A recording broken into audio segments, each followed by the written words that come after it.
एका गृहस्थाची 4 लाख रुपयांनी ऑनलाईन फसवणूक करण्यात आली।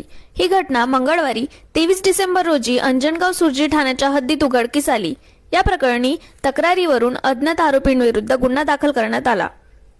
अंजनगाव सुर्जी येथील रहिवासी दिनेश तायडे वय 40 यांच्या वडिलांचे सेवानिवृत्ती वेतन त्यांच्या बँक खात्यात जमा झाले नाही।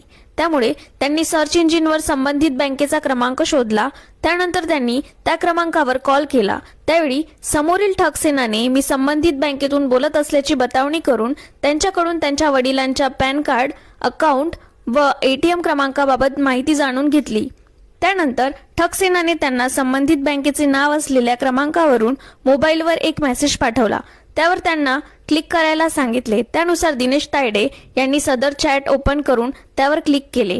त्यावेळी त्यांना तुमचे पैसे जमा होतील असे सांगण्यात आले, परंतु पैसे जमा न होता त्यांच्या खात्यातून प्रत्येकी 1 लाख रुपये याप्रमाणे 4 वेळा असे एकूण 4 लाख रुपये कपात झाले। आपली फसवणूक झाल्याचे लक्षात येताच दिनेश तायडे यांनी अंजनगाव सुर्जी ठाण्यात तक्रार दाखल केली।